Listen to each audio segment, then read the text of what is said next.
Hey everyone, hope you all are doing good and great. And in today's class, we'll discuss about what are the laws related to dowry. In the last class, we discussed about what are the laws that are related to rape. So, what are the laws that are related to dowry? Section 2 of the Dowry Prohibition Act 1961, as amended by the Dowry Prohibition Amendment Act 1984 and 1986, defines dowry as follows. Dowry means any property or valuable security given or agreed to be given either directly or indirectly. ವರದಕ್ಷಿಣೆ ಅಂದರೆ ಏನು ಅಂತ ಹೇಳ್ಬಿಟ್ಟು 1984 ಮತ್ತು 1986 amendment act ಅಲ್ಲಿ ಯಾವ ತರ definition ಕೊಟ್ಟಿದ್ದಾರೆ, ವ್ಯಾಖ್ಯಾನಿಸಿದ್ದಾರೆ ಅಂತಂತಂದ್ರೆ, ಯಾವುದೇ ಒಂದು ಪ್ರಾಪರ್ಟಿ ಆಗಿರ್ಬೋದು, ಯಾವುದೇ ಒಂದು ವಸ್ತು ಆಗಿರ್ಬೋದು, ಅದನ್ನ ನಾವು ಕೊಡ್ತೀವಿ ಅಂತ ಹೇಳ್ಬಿಟ್ಟು ಒಪ್ಪಿಗೆ ಪಟ್ಟು ಡೈರೆಕ್ಟ್ಲಿ ಅಥವಾ ಇಂಡೈರೆಕ್ಟ್ಲಿ ನಾವು ಕೊಡ್ತೀವಿ ಅಂತ ಹೇಳ್ಬಿಟ್ಟು ಒಪ್ಪಿಗೆ ಕೊಡುವಂಥದ್ದನ್ನೇ ವರದಕ್ಷಿಣೆ ಅಂತ ಹೇಳ್ಬಿಟ್ಟು ಹೇಳ್ತಾರೆ. ಈ ವರದಕ್ಷಿಣೆ ಕಾಯ್ದೆ ನಿಷೇಧ ಕಾಯ್ದೆ ಯಾವಾಗ ಜಾರಿಗೆ ಬಂತು ಅಂತಂತಂದ್ರೆ 1961ರಲ್ಲಿ.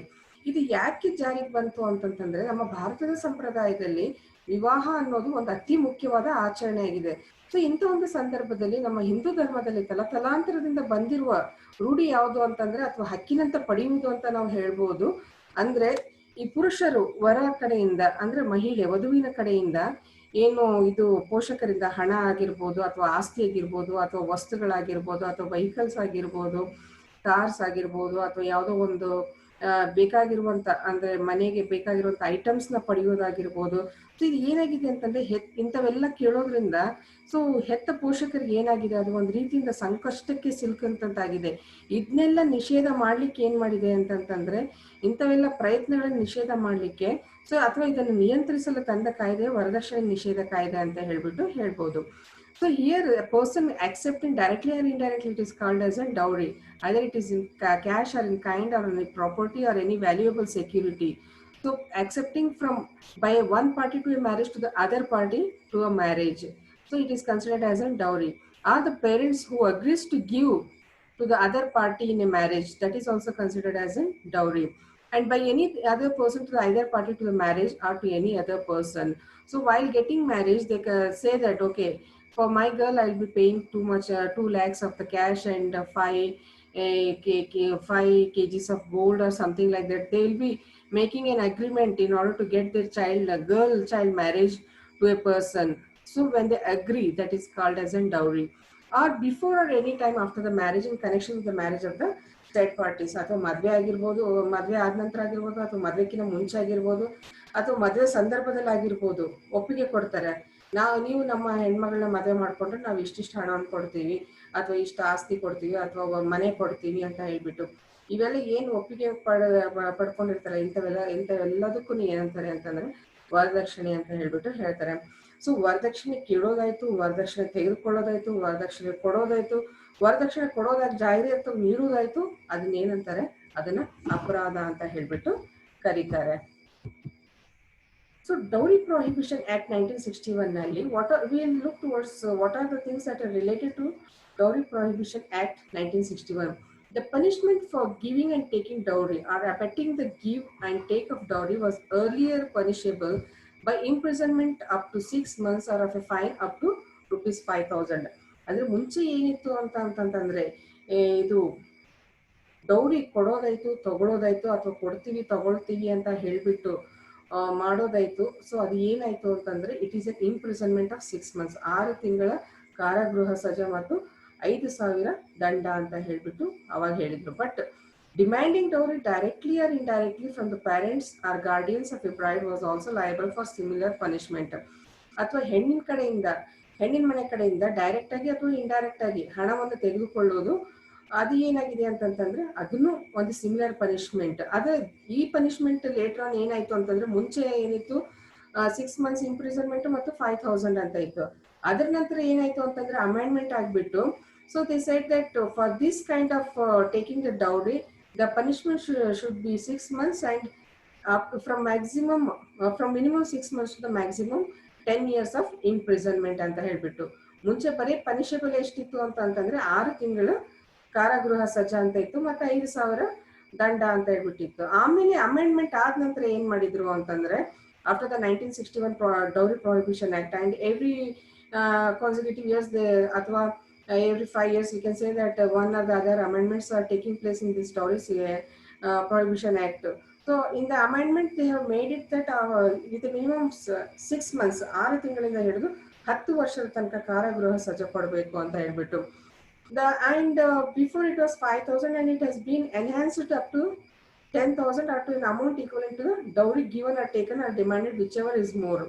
ಮುಂಚೆ 5,000 ಇತ್ತು, ಆಮೇಲೆ 10,000ಕ್ಕೆ ಏರಿಸಿದ್ರು. ಆಮೇಲೆ ಏನಂತ ಅಮೆಂಡ್ಮೆಂಟ್ ಆಯ್ತು ಅಂತಂತಂದ್ರೆ ಅವ್ರು ಎಷ್ಟು ಹಣವನ್ನು ಪಡ್ಕೊಂಡಿದ್ದಾರೆ, 50,000 ಆದ್ರೂ ತಗೊಂಡಿರ್ಬೋದು ಡೌರಿ ಅಂತ ಹೇಳ್ಬಿಟ್ಟು, ಅಥವಾ 50 ಲಕ್ಷ ಆದ್ರೂ ತಗೊಂಡಿರ್ಬೋದು, ಎಷ್ಟಾದ್ರೂ ತಗೊಂಡಿರ್ಬೋದು. ಅವ್ರು ಎಷ್ಟು ಹಣವನ್ನು ಪಡೆದಿರ್ತಾರೋ ವರದಕ್ಷಿಣೆ ಅಂತ ಹೇಳ್ಬಿಟ್ಟು ಅಷ್ಟು ಹಣವನ್ನು ಅವರು ತಿರುಗಿ ಕೊಡಬೇಕು ಅಂತ ಹೇಳ್ಬಿಟ್ಟು, ಅದು ಯಾವ್ದು ಜಾಸ್ತಿ ಇದೆ ಅದನ್ನ ಅವ್ರು ಕೊಡಬೇಕು ಅಂತ, ಫೈನ್ ಅಂತ ಕಟ್ಟಬೇಕು ಅಂತ ಹೇಳ್ಬಿಟ್ಟು ಮಾಡಿದ್ರು. The court has been given the discretion to reduce the minimum punishment. Though in doing so, the court is required to record in writing advocate and special reason for doing so. So the court has given the discretion to reduce the minimum punishment. So they have later on, before it was 6 months, and later on after doing an amendment, they have increased it from 6 months to the 10 years. So again, the court has given the discretionary powers by looking at the case. ಪ್ರತಿಯೊಂದು ಕೇಸ್ಗಳಿಗೆ ನೀವು 6 ತಿಂಗಳಿಂದ 10 ವರ್ಷ ತನಕ ಕಾರಾಗೃಹ ಸಜಾ ಕೊಡಬೇಕು ಅಂತ ಹೇಳಲ್ಲ. ಅಂದ್ರೆ 6 ತಿಂಗಳು, 3 ತಿಂಗಳು, 2 ತಿಂಗಳು ಅಂತ ಇಲ್ಲ, 6 ತಿಂಗಳ ಮೇಲ್ಪಟ್ಟೆನೇ ಇದೆ. ಸೊ ಪ್ರತಿಯೊಂದು ಕೇಸನ್ನ ಹಂಗೆ ಅಂತ ಹೇಳ್ಬಿಟ್ಟು ನೀವು ಕನ್ಸಿಡರ್ ಮಾಡಬೇಡ್ರಿ. ನೋಡ್ಕೊಂಡ್ಬಿಟ್ಟು ಯಾವುದಕ್ಕೆ ಎಷ್ಟು ಇದು ಸಜಾ ಕೊಡಬೇಕು, ಎಷ್ಟು ಪನಿಷ್ಮೆಂಟ್ ಕೊಡಬೇಕು ಅಂತ ಹೇಳ್ಬಿಟ್ಟು ನೋಡ್ಕೊಂಡು ಅದಕ್ಕೆ ತಕ್ಕಂಗೆನೆ ನೀವು ಪನಿಷ್ಮೆಂಟ್ ಕೊಡಬೇಕು ಅಂತ ಹೇಳ್ಬಿಟ್ಟು ಕೋರ್ಟ್ ಒಂದು ಡೈರೆಕ್ಷನ್ಸ್ ಕೊಟ್ಟಿದೆ. ಮತ್ತೆ ನೀವು ಏನೇ ಒಂದು ಪನಿಷ್ಮೆಂಟ್ ಕೊಡ್ತೀರಿ ಅಂತಂತಂದ್ರೆ ಅದನ್ನ ನಾವು ರೈಟಿಂಗ್ ಅಲ್ಲಿ ರೆಕಾರ್ಡ್ ಮಾಡಬೇಕು ಮತ್ತು ಅದಕ್ಕೆ ಸಂಬಂಧಪಟ್ಟಂತೆ ಎಲ್ಲಾ ರೀತಿಯಾದಂತ ಕಾರಣಗಳನ್ನು ಕೊಡಬೇಕು. We should give the special reason for doing so and we should record in writing all those things. So in the section 3 and 4 of the Dowry Prohibition Act 1961, what we are going to see here is that amendment has been brought about in Dowry Prohibition Act to remove the defect which existed in the main legislation. So 1961 Act in introduce ಮಾಡಿದ್ರಲ್ಲ, ಅದರ ನಂತರ section 3 and 4 Dowry Prohibition Act in introduce ಮಾಡಿದ್ರಲ್ಲ, ಅದರ ನಂತರ ನಿಧಾನವಾಗಿ ಒಂದು ಅದರಲ್ಲಿ ಏನೇನು ಡಿಫೆಕ್ಟ್ಸ್ಗಳು ಕಂಡಿದ್ದಾವೆ ಅವನ್ನೆಲ್ಲ ತೆಗಿತಾ ಬಂದು ಹೊಸ ಸಂಗತಿಗಳನ್ನ ಅವ್ರು ಆಡ್ ಮಾಡ್ತಾ ಬಂದ್ರು. And the MWCD, that is the Ministry of Women and Child Development, is seeking further amendments in the existing provisions of the Dowry Prohibition Act 1961. So ಈ ministry of women and child development ಅವ್ರು ಏನ್ ಮಾಡಿದ್ರು ಅಂತಂತಂದ್ರೆ, ಈಗ ಸದ್ಯಕ್ಕೆ ಇರುವಂತದ್ದು ಅಂದ್ರೆ ಈ ಅಮೆಂಡ್ಮೆಂಟ್ಸ್ ಆಗ್ತಾ ಬರುವಂತದ್ದನ್ನ ಹಿಡ್ಕೊಂಡು ಕೆಲವನ್ನ ಪ್ರೊವಿಷನ್ಸ್ ಮಾಡ್ಕೊಡ್ಬೇಕು ಅಂತ ಹೇಳ್ಬಿಟ್ಟು, ಕೆಲವು ಚೇಂಜಸ್ ಮಾಡ್ಬೇಕು ಅಂತ ಹೇಳ್ಬಿಟ್ಟು ಅವರು ಕೇಳ್ಕೊಂಡ್ರು. So in order to provide more teeth to dowry prohibition laws, in 2009 the National Commission for Women proposed some changes to this act. So 2009 ಏನ್ ಮಾಡಿದ್ರು ಅಂತಂದ್ರೆ ನ್ಯಾಷನಲ್ ಕಮಿಷನ್ ಆಫ್ ವುಮೆನ್ ಅವ್ರು ಏನ್ ಮಾಡಿದ್ರು ಅಂತಂದ್ರೆ ಈ ಕೆಲವು ಬದಲಾವಣೆಗಳನ್ನು ತೆಗೆದುಕೊಂಡು ಬರಬೇಕು ಅಂತ ಹೇಳ್ಬಿಟ್ಟು, ವರದಕ್ಷಿಣೆ ಕಾಯ್ದೆಯಲ್ಲಿ ಕೆಲವು ಬದಲಾವಣೆಗಳನ್ನು ತೆಗೆದುಕೊಂಡು ಬರಬೇಕು ಅಂತ ಹೇಳ್ಬಿಟ್ಟು 2009 ಒಂದು ಪ್ರಯತ್ನ ನಡೀತು. ಸೊ ಆ ಒಂದು ಪ್ರಯತ್ನದಲ್ಲಿ ಸುಮಾರು ಬದಲಾವಣೆಗಳಾದವು. So these recommendations were discovered in an interministerial meetings and the Dowry Prohibition Amendment Bill 2010. So these ಅವ್ರು ಏನೇನು ರೆಕಮೆಂಡ್ ಮಾಡಿದ್ರು 2009 ನಲ್ಲಿ ನ್ಯಾಷನಲ್ ಕಮಿಷನ್ ಫಾರ್ ವುಮೆನ್ ಅವ್ರು ಏನೇನು ರೆಕಮೆಂಡೇಶನ್ ಮಾಡಿದ್ರು ಅದು 2010 ನಲ್ಲಿ ಇದನ್ನ ಬಿಲ್ ಪಾಸ್ ಮಾಡಿದ್ರು. And it has been drafted in consultation with the ministry of law and justice. ಅವರೊಂದು ministry of law and justice ಅವರೊಂದು ಸಲಹೆ ಪಡೆದುಕೊಂಡು ಈ ಬಿಲ್ ಅನ್ನು ಪಾಸ್ ಮಾಡಿದ್ರು. ಯಾರು 2009 ನಲ್ಲಿ ನ್ಯಾಷನಲ್ ಕಮಿಷನ್ ಫಾರ್ ವುಮೆನ್ ಅವ್ರು ಏನು ಆಕ್ಟ್ಸ್ ನ ತಂದ್ರು, ಏನೇನು ಚೇಂಜಸ್ ತಂದ್ರು ಡೌರಿ ಆಕ್ಟ್ಸ್ ಅಲ್ಲಿ, ಸೊ ಅದನ್ನೆಲ್ಲ 2010 ಬಿಲ್ ಅಲ್ಲಿ ಪಾಸ್ ಮಾಡಿದ್ರು. So what are the offences against women like dowry prohibition act ಅಲ್ಲಿ ಯಾವ್ಯಾವ ಕಾನೂನುಗಳಿಗೆ ಏನೇನು ಶಿಕ್ಷೆಗಳಿದಾವೆ ಅಂತ ಹೇಳ್ಬಿಟ್ಟು. ಸೊ ಮೊದಲನೇದಾಗಿ ಡೌರಿ ಟಾರ್ಚರ್, ವರದಕ್ಷಿಣೆ ಕಿರುಕುಳ, ಯಾವ್ಯಾವ ತರ ಅಂತ ಇವು ಅಫೆನ್ಸಸ್ ಇದಾವ ಅಂತ ಹೇಳ್ಬಿಟ್ಟು ನೋಡ್ಬೋದು. ಮೊದಲನೇದಾಗಿ ವರದಕ್ಷಿಣೆ ಕಿರುಕುಳ. ಸೊ ವರದಕ್ಷಿಣೆ ಕಿರುಕುಳ ಅಂತಂತಂದ್ರೆ ಅದು ಯಾವ್ಯಾವ ಸೆಕ್ಷನ್ ಅಲ್ಲಿ ಬರುತ್ತೆ ಅಂತಂದ್ರೆ, dowry torture that is 498A/34 IPC, that is Indian Penal Code, 4 and 6 of the Dowry Prohibition Act. So we have seen section 2 and section 3. Now we are seeing that section 4 and 6 of the Dowry Prohibition Act. So alien subjected cruelty by the husband and relation of the husband. ಅಂದ್ರೆ ಇವ್ರಿಗೆ ಯಾರಿಗೆ ಗಂಡನ ಮನೆ ಕಡೆಯವರು ವಿಚಿತ್ರವಾಗಿ ನಡ್ಕೊಳ್ಳೋದು, ಹಿಂಸೆ ಕೊಡುವಂಥದ್ದು. ಅಂದ್ರೆ there must be a marriage, ಮದುವೆ ಆಗಿರ್ಬೇಕು, ಮದುವೆ ಆಗದೇನೆ ನನಗೆ ಇದು ಅಂದ್ರೆ ಮದುವೆ ನಿಶ್ಚಯ ಆಗಿರುತ್ತೆ, ಹೋಗಿ ನನಗೆ ಗಂಡನ ಮನೆ ಕಡೆಯವ್ರು ಕಿರುಕುಳ ಕೊಟ್ಟರು ಅಂತಂತಂದ್ರೆ ಅದನ್ನ ಕನ್ಸಿಡರ್ ಮಾಡೋದಿಲ್ಲ. So there must be a marriage, ಮದುವೆ ಆಗಿರಬೇಕು.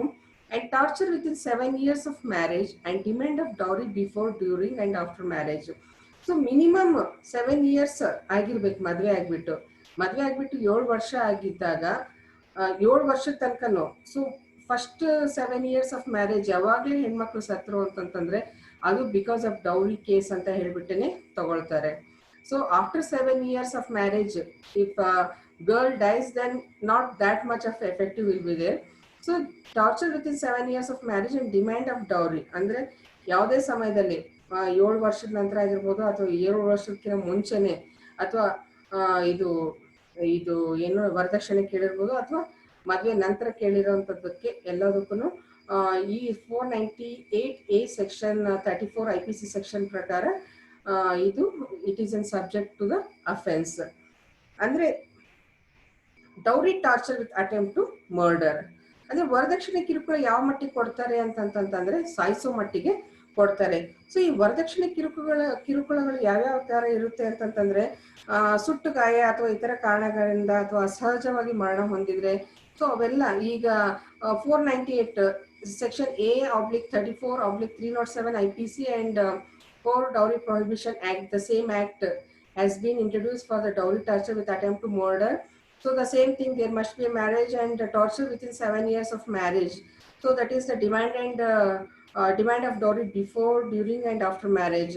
ಅಂತಂದ್ರೆ ವರದಕ್ಷಿಣೆ ಯಾವಾಗ ಕೇಳಿರುವಂತ ಸಂದರ್ಭದಲ್ಲಿ ಅಂದ್ರೆ 7 ವರ್ಷದ ತನಕನೂ ಅವಳು ಸಹಿಸ್ಕೊಂಡು ನನ್ ಮದ್ವೆಕಿನ ಮುಂಚೆ ಈ ತರ ವರದಕ್ಷಿಣೆ ಕೇಳಿದ್ರು, ಮದ್ವೆ ಸಂದರ್ಭದಲ್ಲಿ ವರದಕ್ಷಿಣೆ ಇಷ್ಟಿಷ್ಟು ವರದಕ್ಷಿಣೆ ಕೇಳಿದ್ರು, ಆಮೇಲೆ ಈ 7 ವರ್ಷ ಮದ್ವೆಯಲ್ಲಿ ನನಗೆ ಈ ಇಂತಿಂತ ಸಂದರ್ಭದಲ್ಲಿ ಇಷ್ಟು ವರದಕ್ಷಿಣೆ ತೆಗೆದುಕೊಂಡ್ ಬಾ ಅಂತ ಹೇಳ್ಬಿಟ್ಟು ಹೇಳಿದ್ರು, ಅಥವಾ ಮದ್ವೆ ನಂತರ ನಂಗೆ ಇಷ್ಟೆಲ್ಲ ಸಮಸ್ಯೆಗಳಾದ್ವು ಅಂತ ಹೇಳ್ಬಿಟ್ಟು ಹೆಣ್ಮಕ್ಳು ಹೋಗಿ ಕೇಸ್ ಫೈಲ್ ಮಾಡಿದ್ರು ಅಂತಂತಂದ್ರೆ ಅದು ಖಂಡಿತವಾಗಿ ಈ ಒಂದು ಸೆಕ್ಷನ್ ಪ್ರಕಾರ ಅವರನ್ನು ಜೈಲಿಗೆ ಹಾಕ್ತಾರೆ. ಆಮೇಲೆ ಅಥವಾ ಇದು commit to murder by burning, ಸುಡೋದು, ಸೀಮೆಣ್ಣೆ ಹಾಕಿ ಸುಡೋದಾಯ್ತು. ಆಮೇಲೆ ಸ್ಪೆಷಲಿ ನೋಡ್ರಿ, ಯಾವಾಗಲೂ ಹೆಣ್ಮಕ್ಳು ಬೆಳಗ್ಗೆ ಎದ್ದ ತಕ್ಷಣ ಅಡಿಗೆ ಮನೆಗೆ ಹೋಗಿ ಚಹಾ ಮಾಡೋದು ಅವರೇ ಇರ್ತಾರೆ.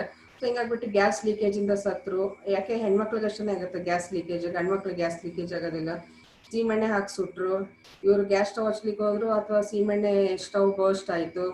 ಆಮೇಲೆ ಹ್ಯಾಂಗಿಂಗ್, ಇಷ್ಟ್ರ ಮಟ್ಟಿಗೆ ಟಾರ್ಚರ್ ಕೊಡ್ತಾರೆ ಅಂತಂದ್ರೆ ಸುಸೈಡ್ ಮಾಡ್ಕೋಬೇಕು, ಅಷ್ಟ್ರ ಮಟ್ಟಿಗೆ ಟಾರ್ಚರ್ ಕೊಡ್ತಾರೆ. ಆಮೇಲೆ ಪಾಯ್ಸನ್ ಹಾಕೋದು, ಊಟದಲ್ಲೂ ಪಾಯ್ಸನ್ ಹಾಕೋದು ಅಥವಾ ಅವರಿಗೆ ಡೈರೆಕ್ಟ್ ಆಗಿ ವಿಷ ಕುಡಿಯೋ ತರ ಮಾಡಿ ಇದು ಮಾಡೋದು, ಅಥವಾ ಇದು ಈ ಬೇರೆ ಬೇರೆ ರೀತಿಯಾದಂತ ಸಮಸ್ಯೆಗಳಿಂದನ ಇದನ್ನ ಅಂದ್ರೆ ಟಾರ್ಚರ್ ಕೊಡುವಂಥದ್ದು ಆಗಿದೆ. ಸೊ ಅದನ್ನ ನಾವು ಯಾವ್ಯಾವ ರೀತಿಯಲ್ಲಿ ನೋಡ್ಬೋದು ಅಂತಂತಂದ್ರೆ ಈ ವರದಕ್ಷಿಣೆ ಕಿರುಕುಳ ಯಾವ್ದಾವ್ದು ಅಂತಂತಂದ್ರೆ ದೆನ್ ಡೌರಿ ಡೆತ್, ವರದಕ್ಷಿಣೆ ಇದರ ಕಿರುಕುಳದಿಂದ ಸಾಯುವುದು. ಸೊ ಅದು 304B ಸೆಕ್ಷನ್ IPC ಸೆಕ್ಷನ್ 34 ಪ್ರಕಾರ death of bride with in 7 years of marriage. So ಅಕಸ್ಮಾತ್ 7 ವರ್ಷದ ಒಳಗಡೆ ಇದು ಹೆಣ್ಮಗಳು ಸತ್ಲು ಅಂತಂತಂದ್ರೆ ಅದು that is the death of bride within 7 years of marriage is considered as a dowry death only. Then the punishment for this death is the death sentence, imprisonment for life and fine. So ಅಕಸ್ಮಾತ್ ಸತ್ಲು ಅಂತಂತಂದ್ರೆ 7 ವರ್ಷದ ಒಳಗಡೆ ಅನುಮಾನಾಸ್ಪದವಾಗಿ ಬಂತು ಅಂತಂತಂದ್ರೆ so ಇದು ಅತ್ತೆ ಮನೆಯವರಿಗೆ, ಅತ್ತೆ ಮನೆಗೆ ಇದು ಗಂಡನ ಮನೆಯವರಿಗೆ, ಅತ್ತೆಂಗೆ, ಮಾವನ್ಗೆ, ಅವ್ರಿಗೆ ಸಂಬಂಧಪಟ್ಟಂದ್ರಿಗೆ ಎಲ್ರಿಗೂ ಏನಾಗುತ್ತೆ ಅಂದ್ರೆ ಹೆಚ್ಚು ಕಡಿಮೆ there will be possibilities of death punishment, imprisonment for life and there will be fine. So the next type of dowry death is the murder.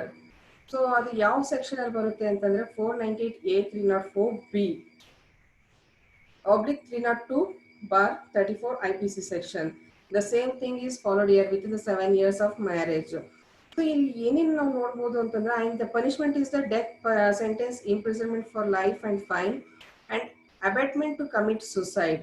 That comes under the penal section 498A 306/34 Indian Penal Code and for the Dowry Prohibition Act. The same thing within the 7 years of marriage are demanding the dowry before, after or during the marriage or after the marriage, and the imprisonment has been extended to 10 years and fine. So I would like to give an brief description. ಅಂದ್ರೆ ವರದಕ್ಷಿಣೆ ಕಿರುಕುಳ ಯಾವ್ಯಾವ ತರ ಇರ್ಬೋದು ಅಂತ ಹೇಳ್ಬಿಟ್ಟು, ಅಥವಾ ಮರಣದ ಪೂರ್ವದಲ್ಲಿ ಅಂದ್ರೆ ವರದಕ್ಷಿಣೆ ಕಿರುಕುಳ ಸಂದರ್ಭಗಳು ಯಾವ್ಯಾವ ಅಂತ ನಾವು ತಗೋಬಹುದು ಅಂತಂದ್ರೆ, ಈ ಮರಣದ ಪೂರ್ವದಲ್ಲಿ ಪತಿ ಅಥವಾ ಸಂಬಂಧಿಕರ ಆಕೆಯನ್ನು ಹಿಂಸಿಸಿದ್ದಾರೆ ಅಂತಂದ್ರೆ, ಈ ಸಾಯಕ್ಕಿನ ಮುಂಚೆ they will go through the history of the marriage and everything, then they will check out whether the girl has been tortured up to death, or whether the girl has been tortured to murder, or whether the girl has been tortured to commit suicide. All those things, all those examination will take place in the dowry death cases. ಆಮೇಲೆ ಕ್ರೂರತನದಿಂದ ನಡೆಸ್ಕೊಂಡ್ರೆ ಅಥವಾ ಆತ್ಮಹತ್ಯೆಗೆ ಪ್ರಚೋದಿಸಿದರೆ, so ಹೆಂಗೆ ಆತ್ಮಹತ್ಯೆಗೆ ಪ್ರಚೋದಿಸ್ತಾರೆ ಅಂತಂದ್ರೆ ವಿಚಿತ್ರವಾಗಿ, ಅಪ್ಪ ನಮ್ ಜೀವನನೇ ಬೇಡ, ತಾಯಿ ಮನೆಗೆ ಹೋಗೋದು ಬೇಡ, ಇಲ್ಲಿನೂ ಜೀವನ ಮಾಡೋದು ಬೇಡ, ನಾನು ಸತ್ತೋದ್ರ ಮೇಲೂ ಅನ್ನೋ ಲೆಕ್ಕಕ್ಕೆ ಅವ್ರನ್ನ ಕರ್ಕೊಂಡ್ಬಂದು ನಿಲ್ಲಿಸ್ತಾರೆ. ಅಂತ ಒಂದು ಇದು ಪ್ರಚೋದನೆನು ಡೌರಿ ಡೆತ್ ಅಂತ ಹೇಳ್ಬಿಟ್ಟೇನೆ ಹೇಳ್ತಾರೆ. ಆಮೇಲೆ ವರದಕ್ಷಿಣೆ ಹಿಂಸೆಯಿಂದ ಮರಣಕ್ಕೆ ಕಾರ್ಯಕರ್ತರಾಗಿ 7 ವರ್ಷ ಸಜೆ ಅಥವಾ ಜೀವಾವಧಿ ಶಿಕ್ಷೆ. So 7 years of imprisonment, 6 months ಇಂದ ಹೋಗಿ 7 years ತನಕ ಬಂದಿದೆ ಇಂಪ್ರಿಸನ್ಮೆಂಟ್ ಅಥವಾ life time imprisonment. And as per the section 304 we have seen that if anything happens like himse ಮಾಡೋದಾಯ್ತು, if they give the torture, or if they give the poisoning, or if they make the girl to commit suicide, all those things ಹೇಗಾಗುತ್ತೆ ಅಂತಂದ್ರೆ, so the main thing, the first thing that the girl should do is that they should go near police station, near to the police station. ಅವ್ರಿಗೆ ಹತ್ರ ಇರುವಂತ ಯಾವ್ದಾದ್ರು police ಠಾಣೆಗೆ ಹೋಗ್ಬಿಟ್ಟು ಮೊದಲು ದೂರನ್ನ ದಾಖಲೆ ಮಾಡಬೇಕು. she should give an case in the police station. She should check out which is the nearest police station to her residence, and then she has to lodge a complaint in the police station. Then ದೂರು ನೀಡಿದ ನಂತರ, so whenever any person will give an complaint, the first thing we should keep it in mind that we should take an FIR, first information report.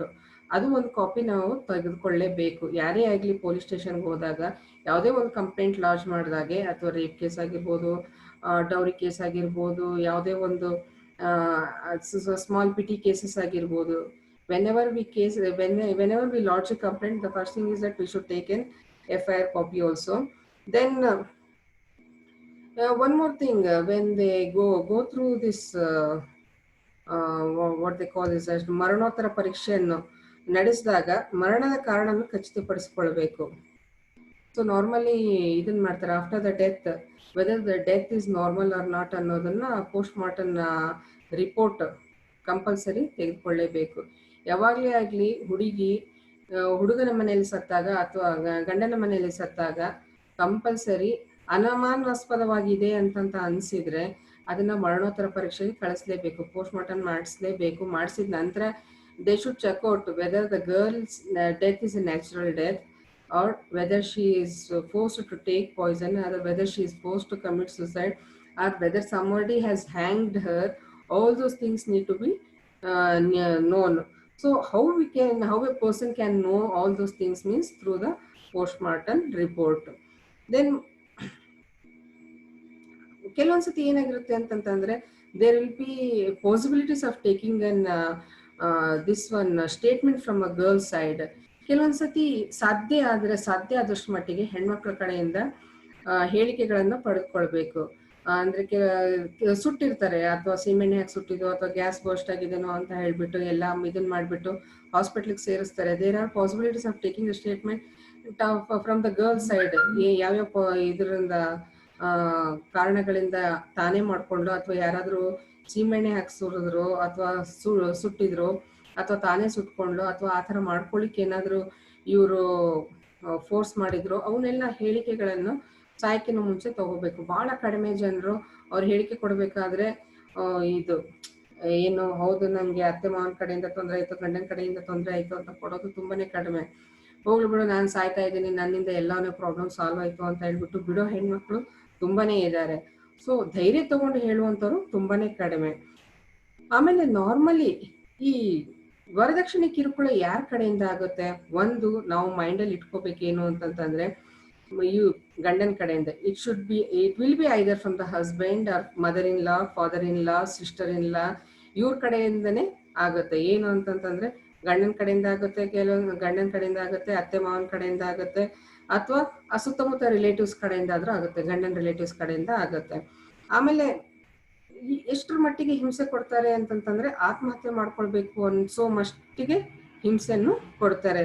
ಆಮೇಲೆ ಬಹಳ ಸರಿ ಏನ್ ಮಾಡ್ತಾರೆ ಅಂತಂದ್ರೆ ತೀವ್ರ ಗಾಯ ಆಗೋ ತನಕ ಹೊಡೆಯೋದು. ಸೊ ಹೊಡೆಯೋದು, ಬಡಿಯೋದು, ಬೈಯೋದು ಇವೆಲ್ಲ ತುಂಬಾನೇ ಕಾಮನ್. ಬಟ್ ಡೌರಿ ಕೇಸ್ಗಳಲ್ಲಿ ಇವು ಇನ್ನೂ ವಿಚಿತ್ರವಾಗಿರುತ್ತೆ. ನಿಮ್ಮ ಮನೆಯಿಂದ ಇಷ್ಟು ಹಣ ತೆಗೆದುಕೊಂಡು ಬಾ, ಹಂಗಿದ್ರೆ ನೀನ್ ನಮ್ಮ ಮನೆಗೆ ಬಾ, ಆಮೇಲೆ ನಿಮ್ಮ ಮನೆಯಿಂದ ಹೇಳು ನನಗೆ ಇದನ್ನ ಕೊಡಿಸು ಅಂತ ಹೇಳ್ಬಿಡು, ಅಥವಾ ಸೈಟ್ ಕೊಡು ಅಂತ ಹೇಳು. ಇಂಥವೆಲ್ಲ ಮಾಡಿ ಮಾಡಿ ಹಿಂಸೆ ಮಾಡಿ ಹೊಡೆಯೋದು, ಆಮೇಲೆ ಸಿಗರೇಟ್ ಸೇರಿ ಮೈಯೆಲ್ಲ ಸುಡೋದು. So there are so many cases. ಆಮೇಲೆ dowry cases, if we start looking in to the dowry cases also, ನಾನು last time when I discussing with you about the rape cases, I told that every day you open the newspaper, there will be a case regarding the rape. In the same way, even the dowry death case is there. But ಏನಾಗಿದೆ ಅಂತಂತಂದ್ರೆ ಈಗ ಒಂದು ಸ್ವಲ್ಪ improvement ಬಂದಿದೆ. ಹೆಣ್ಮಕ್ಳು education ಪಡೆಯೋದ್ರಿಂದ, ಹೆಣ್ಮಕ್ಳಿಗೆ ಶಿಕ್ಷಣ ಸಿಗೋದ್ರಿಂದ ಏನಾಗಿದೆ ಅಂತಂದ್ರೆ ಕೆಲವು ಸ್ವಲ್ಪ ಮಟ್ಟಿಗಾದ್ರೂ ಹೇಳ್ಬೋದು ಕಡಿಮೆ ಆಗಿದೆ ಡೌರಿ ಡೆತ್ಸ್ ಅಂತ ಹೇಳ್ಬಿಟ್ಟು. ಮುಂಚೆ ಇದ್ದಷ್ಟು ವಿಚಿತ್ರವಾಗಿಲ್ಲ. ಯಾಕಂತಂದ್ರೆ ಸೊಸೈಟಿದಲ್ಲಿ ಜನರು ಹೆದರ್ತಾ ಇದ್ದಾರೆ. And more over ನೌಡೇಸ್ it is A nuclear family and nobody is staying with the in-laws. Everybody wants to be in a nuclear family. So that is also the reason that dowry death cases are very less. So the first thing is that whenever anybody find that there is a problem in the marriage life, they have to check out whether it is because of dowry or anything. So in this, especially in the fourth unit, we will be dealing only with the laws that are related to all this. Our laws either related to rape, laws are related that are related to dowries, and laws that are related to divorce. Only the laws we are looking. And whereas in the second unit we will be discussing how the dowry will what are the this one characteristics of the dowries. Dowry ಅಂದ್ರೆ ಏನು, ಯಾವುದಕ್ಕೆ ನಾವು dowry ಅನ್ಬೋದು ಅನ್ನೋದನ್ನು ನಾವು ಬೇರೆ units ಅಲ್ಲಿ ನೋಡ್ತೀವಿ. But in the fourth unit will be only discussing what are the laws that are related to dowry. So ವರದಕ್ಷಿಣೆಗೆ ಸಂಬಂಧಪಟ್ಟಂತ ಕಾನೂನುಗಳು, ಕಾಯ್ದೆಗಳು ಯಾವ್ಯಾವ ಇದಾವೆ ಅಂತ ಹೇಳ್ಬಿಟ್ಟು. ಸೊ ಇದರಲ್ಲಿ ನಾವು main thing what we have to see is that dowry prohibition act 1961, ಅಂದ್ರೆ ವರದಕ್ಷಿಣೆ ನಿಷೇಧ ಕಾಯ್ದೆ 1961. ಅದರ ನಂತರ ಅಮೆಂಡ್ಮೆಂಟ್ ಆಗಿರುವಂಥದ್ದು. ಆಮೇಲೆ 1984 to 1986 ಅಲ್ಲಿ they defined which is called as and dowry ಅನ್ನೋದು. And the main sections that come across over year is that section 304. So 304 ಪ್ರಕಾರ ಯಾವ್ದಾವುದಕ್ಕೆ ನಾವು ಡೌರಿ ಅಂತ ಹೇಳ್ಬೋದು ಅಂತ ಹೇಳ್ಬಿಟ್ಟು ನೋಡಿದ್ದೀವಿ. ಆಮೇಲೆ ಇದು section 498, penal section 498A, we can see that dowry torture with attempt to murder, dowry death, and the offenses dowry death which is considered for the murder, and dowry death that is made to commit suicide. So all this penal sections are Indian Penal Code are 498A and oblique 304B, and 306 is there, 302 is there. That all this comes under the 34 Indian Penal Code. And the main thing is that it started in the 1961 when they introduced the Dowry Prohibition Act. They introduced with 6 months of imprisonment and up to rupees 5,000. Later on, through the amendments, they have increased it from 6 months to 10 years. And from 10 years, they have made it to till imprisonment for lifetime, and there will be a fine accordingly, like not 5,000 or 10,000, accordingly that they have taken the dowry. So I hope you have understood what are the laws that are related to dowry. So enjoy the session, enjoy the classes, and hope to see you in the next class with many more things. Thank you. Have a good day.